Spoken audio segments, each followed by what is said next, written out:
This is just an example I bring up because that's where the power outage ended up starting, was in that particular part of the country. And the reason we got it with the terrorism was that when it came about, it wasn't actually a terrorist act as far as we know, but rather the first thing that everybody thought was, aha, terrorist act, because they didn't know. They were left in the dark. It had just been so close to our 9/11 experience and all the hyping on it and the fear, et cetera, that the government tries to keep you into the whole time. And there you go. Their first reaction was terrorism. We keyed in on that. It was used in some of the language to describe it, and that's how we ended up with it. So you guys were... I'm sorry, go ahead. If I can add one thing. Sure. This is also a very good example of the archetype issues that come up in the interpretation of the data, because one of the archetypes that popped out of the pre-Northeast power outage, which, by the way, we documented on a web page. You can find it at Urban Survival, urbansurvival.com/bothead5.htm. Anyway, the point is that in the language we had descriptors that went to empty buildings of a city or abandoned city, something like that. And when we look back at the data after the event, it was almost like reading a remote viewing thing, because if you look at those transformers and the switching yards of a power station, they almost look like abandoned buildings sitting among roads of gravel. Well, also, George, remember, there was actually linguistics that came out that were about some abandoned buildings at the site.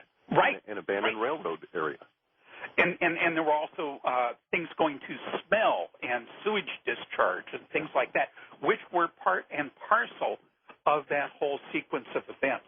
So it's almost like looking through some frosted glass or Vaseline smeared over a lens at some event in the future and being able to take parts of the totality, and you never really are positive until the event occurs just what you're seeing.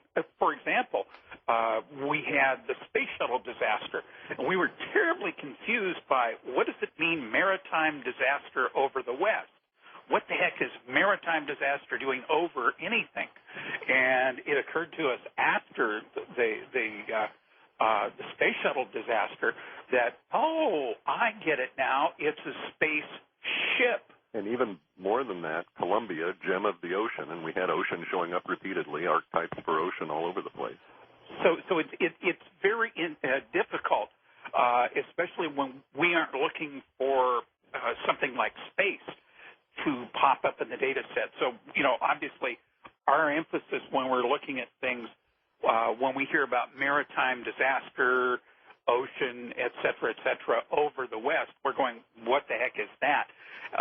And because you don't think of, when you get an archetype of ocean, you don't think to hunt on words that relate to space, overflight, explosion, things like that, George. I was going to say that it really does remind me of remote viewing, as you've been describing it, where you get glimpses of what's going to happen, but it's hard to put all the pieces together and get really specific information about exactly what's going to happen. Yes and no. We can sort of dispute that with one of our latest hits, and that was the Musharraf resignation. We knew down to within, well, let's say 48 hours to be kind to us. We were a couple of days off, but we predicted it 5-6 months out. Do you get specific assignments from your clients? Do they say, hey, I need to know about that work? No? We have in the past, and it has led to results with karmic implications none of us really liked, and so we just don't do that. Meaning it being exploited? No, we had a specific example where a very kind individual came along and bailed us out. He asked for a private run based on some parameters I won't go into, and we came up with repeated things about the blessed marriage. And less than 2 weeks later, his wife was killed in a car bomb that was meant for him. Oh, man. So you don't do it for friends, for family, no. Hey, mom comes to town, she says, can you check this out? No? Nope. We don't do lottery tickets either. The problem, George, is karmically, suppose for a moment that our little garage-built time machine actually works as well as it is working. Who would you trust with that? What would you really do with it? I've got an adequate lifestyle. Clif has an adequate lifestyle. This whole fascination we've got with paper assets is, as we're finding on Wall Street, quite bogus at its core. So what's really the right thing to do? I mean, if, assuming everybody dies and leaves all their money here, what do you want to go on to the next life with? Yeah, you know what? I would imagine that there are a lot of folks out there who don't need to have this technology in their hands. We're going to take a break. When we come back, we'll get into the predictions for the near future and what you guys see down the road. Stay with us on Coast to Coast AM.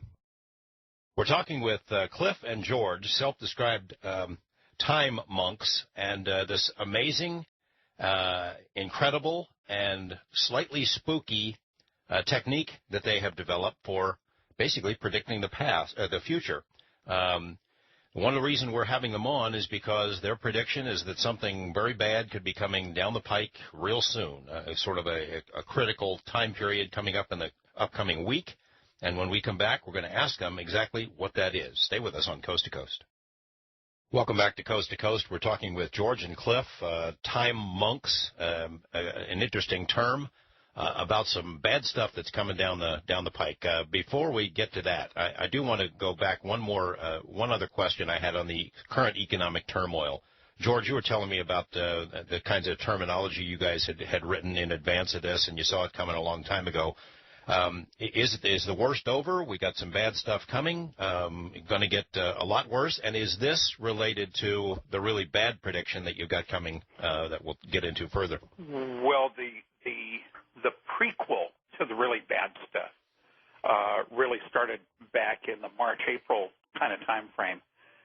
Then we fast forward to the bump we're in right now, which is the window basically from about September 15 through the 27th or so, and then the bad stuff. So are we through it? Not even. We got at least a year of this to go, and it's going to get way ugly. Meaning the economic part of it gets ugly. Oh yeah. Oh yeah. I mean, change your life worse than 9/11. And really, when I say that, it's important to understand the magnitude of what the data is suggesting. It's saying that if you take those 6 days that followed 9/11, and remember how your gut was all just twirling from the stress, the agony that the whole country was feeling, grief and pain and rage and all of those emotional release components. Picture not 6 days, but 5.5 months of that till March of next year. And are you saying like the total economic collapse, money being worthless, hoarding of Sure, yeah, everything, all that? Yeah. Well, give me the laundry list. It was difficult for us in writing the report to come up with a word that adequately would describe this or encapsulate it. I'm lazy. I'm an old guy. I can't waste time. I like to use as few words as possible to get the idea across. So we have a tendency to try and encapsulate things. Like 2009 is going to be the year of transformation.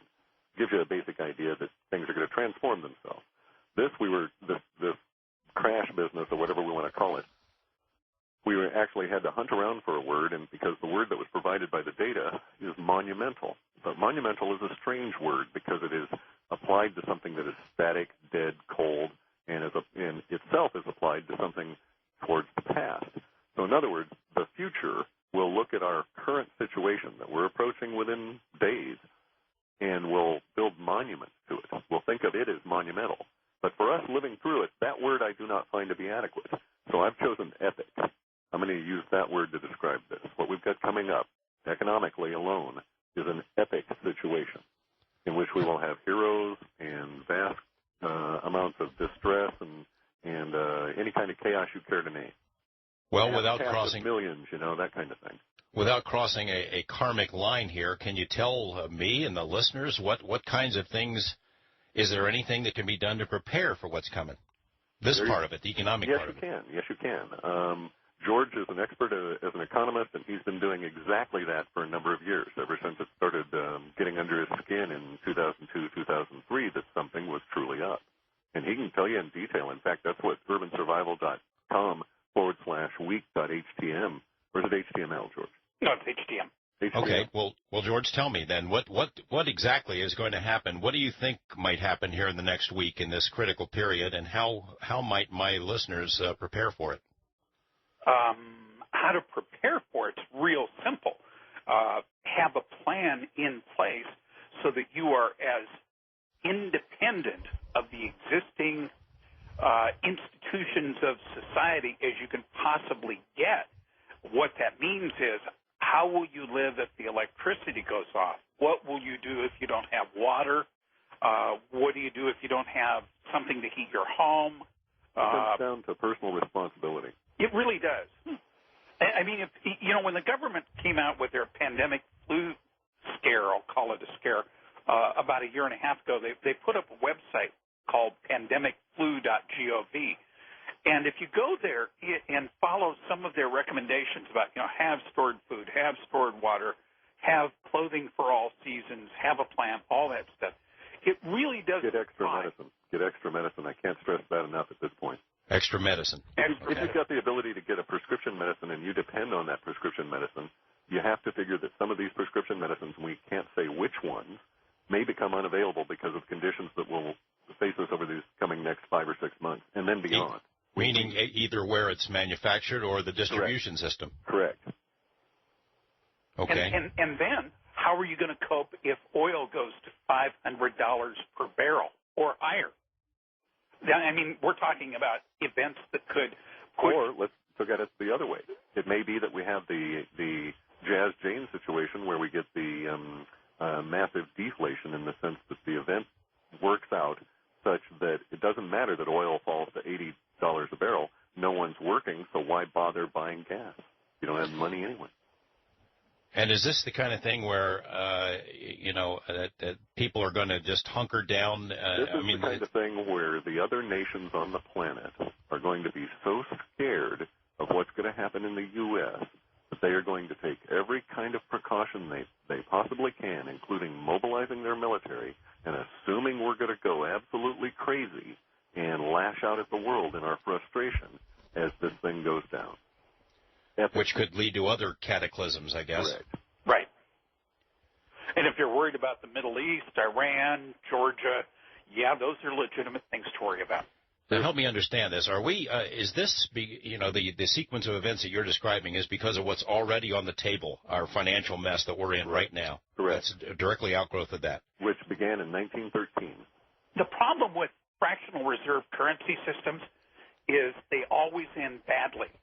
I mean, gold and silver have been around for thousands of years. There isn't a paper currency around today that's been around 100.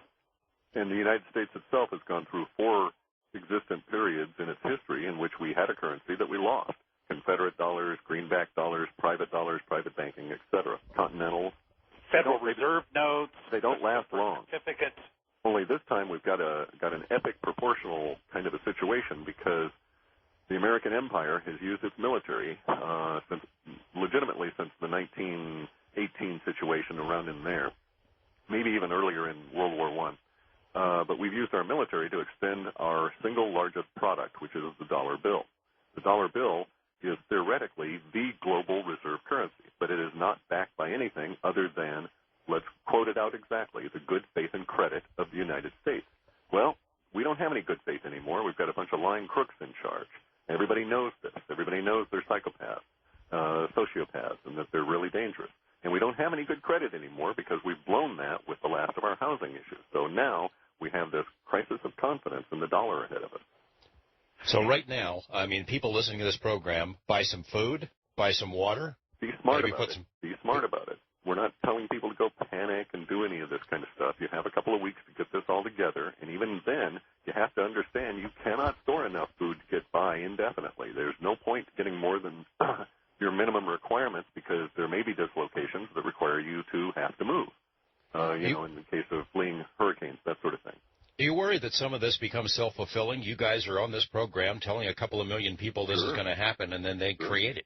Sure, exactly. That's why we have to be very careful. We're not advocating bank runs. I personally think it's kind of silly because say you went and got all of your money. Well, money itself may be worthless in 2 months. So what about gold? That would be different. If you can get some, I would certainly think that it's likely to hang out. But there's a lot of stuff in the long